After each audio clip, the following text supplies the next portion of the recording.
So how do you feel about them telling you that? You know what? It was okay because my children were always my priority, of course, in life. But here I was, if they got sick or they weren't feeling well, I couldn't just take the day off and stay with them. My mom was there, my dad was there to do that. But I was a soldier first.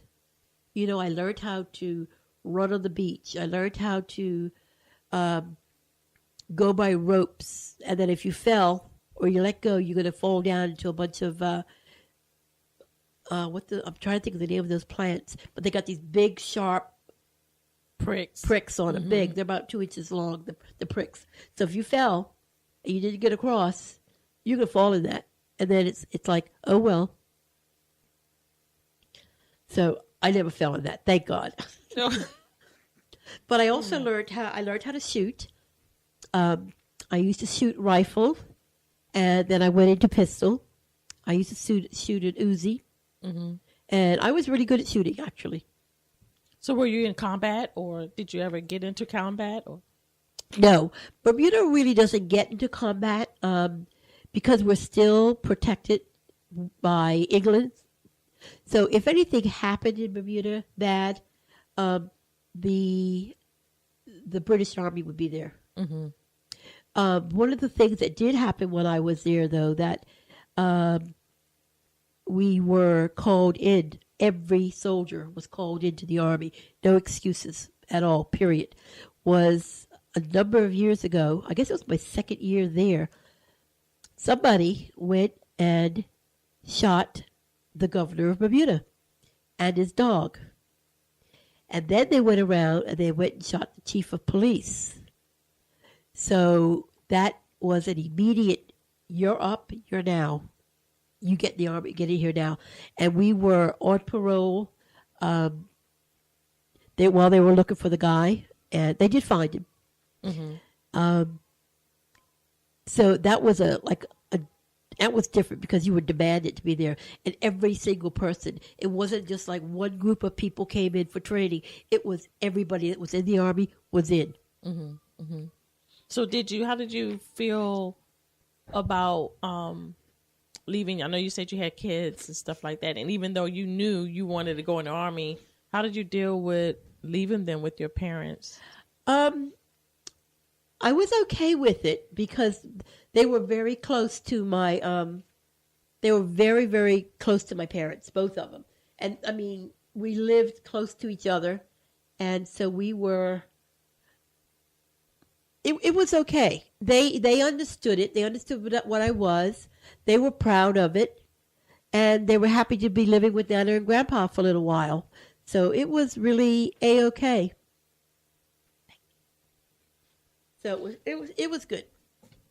So did you have any regrets for the decisions you made as far as going in the military? Absolutely not. Absolutely not. Not one regret. It was a fascinating experience. Tell us about the different places you've been there, that you traveled, because I know you were sharing with me before. Yeah. Most of my traveling for the Army time was in Jamaica. Different parts of Jamaica. We went into Kingston for starters, and then we would do a move and we would go someplace else. We would also, let's see where else I went, Montego Bay, Negril, and the Jamaica Defense Force trained with us when we were there. And if you know anything about Jamaica at all, the Jamaica Defense Force kind of rules Jamaica. It's not the police, it's the Army that takes over that. So, and they're tough. They were nice. Downtime, they were nice. But other than that, they were tough. Did you experience any kind of friction with other soldiers, like the mail with y'all coming in? And No, none at all. No, I think they were probably warned. Yeah, probably. So no, we had no frictions at all. Wow, that sounds like a very peaceful time that you went in. It was pretty much. It was. It's not like it is today.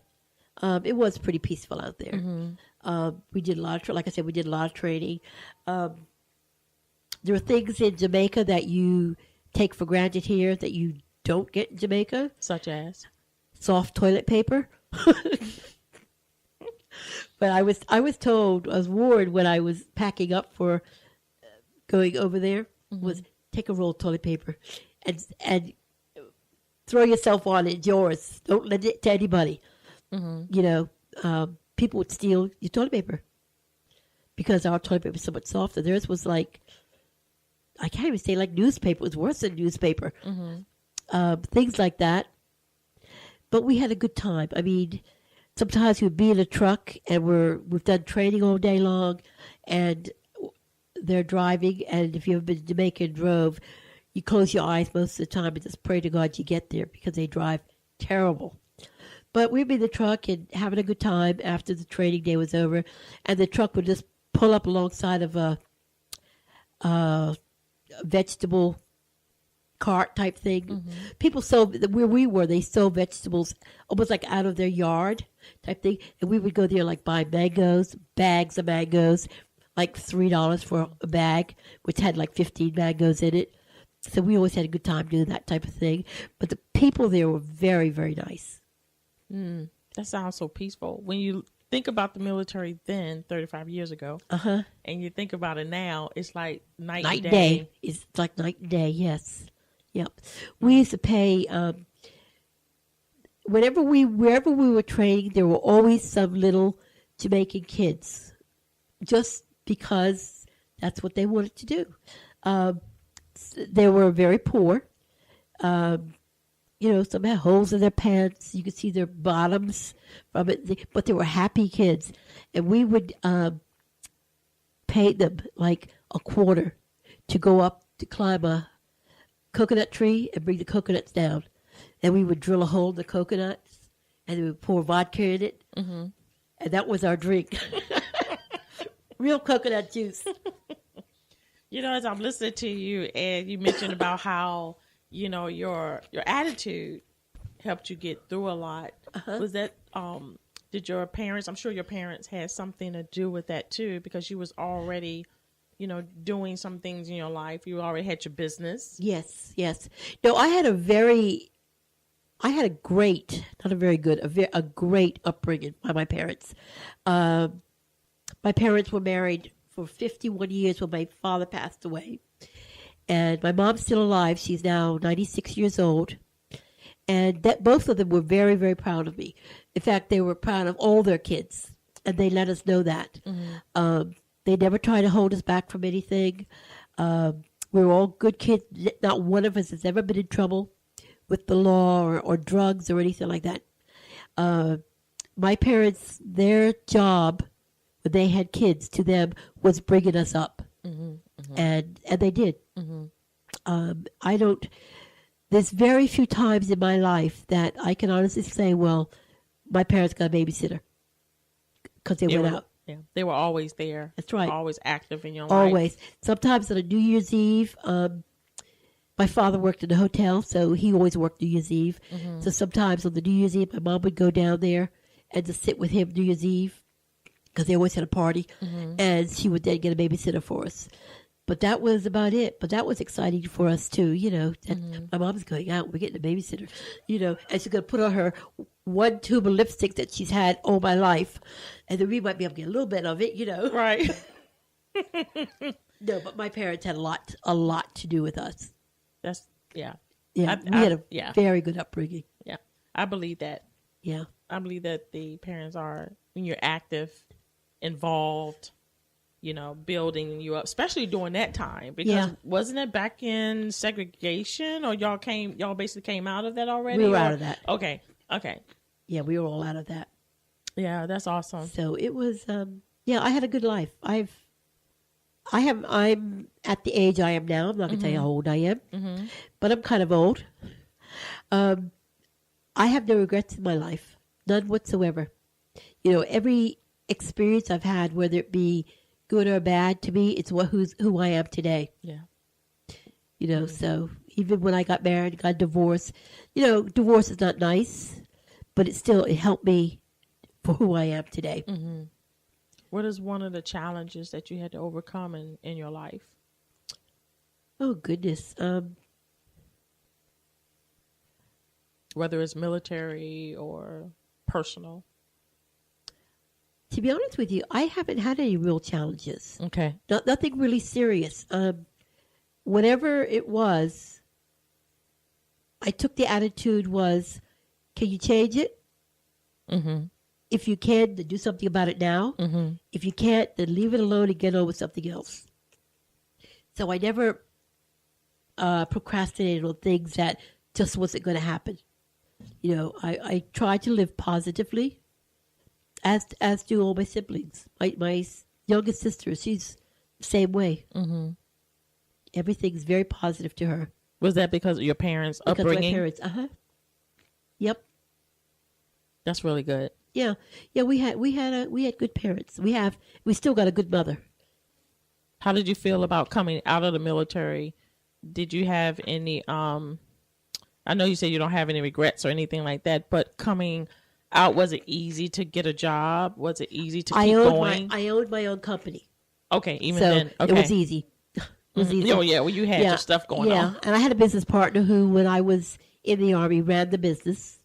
Mm-hmm. So I just went back to work as normal. But I did miss the Army when I came out. I miss the girls, and how we all developed to be friends. You know, and I'm still friends with most of them today. You know, on Facebook and stuff. But yeah, so I made some good relationships. What is some wisdom that you can share with us in our everyday life, not just the Army, but everyday life? I would say there's positive things and there's negative things in this world. Don't dwell on the negative. Think positive. If there is something that's negative in your life, there's a positive that's coming. Know that there's a positive that's coming. God didn't put us in this world to suffer. He put us in this world for us to be happy. So don't dwell on that negative. Pray about that negative. Let it go away and move on and be positive. Live positive and try to pass it on to everybody. You know, be nice to somebody. Try to be nice to somebody at least once a day. Is that something that you do? And yes, I always try to. If I see somebody, if I don't know, I always try to something simple as, "Hi, good morning, how are you?" I have no idea who they are, and they kind of like, "Oh, I'm good, thank you." You know, it's like they're not expecting it. Because people just go about their own business all the time. But stop and say a nice word to somebody. You know, you see a kid in the store with his mommy, just say, "Hi, how are you today?" And you see the kid just like warm up. Mm-hmm. It's and the mother does too. You know, it's nice to be nice. So does this quality you pass down to your children as well? Absolutely. Now, are your children in the military as well? Nope. My son still lives in Bermuda, and he has 2 children. He's got a 25-year-old. So I've got a 25-year-old granddaughter, and he has a 16-year-old son who just got back to Bermuda because he was chosen by the government or paid for by the government, but he was chosen to go to Barcelona to play soccer, which we know is football here. Or maybe we know it is football there. You know it is soccer here. So he played there for a couple of years. He also went to England to play soccer. He also went to Italy. So now he's back in Bermuda again in school and doing this thing. So do you feel like you lived a full, happy life? Absolutely. And I've got a daughter who lives in Orlando now, and she's got 2 daughters. And one of her daughters has a daughter, so I am a great-grandmother. And I just idolize that child. You know, there's nothing better. Yeah, that's true. Well, is there anything else that you would like to share with our listeners before you leave?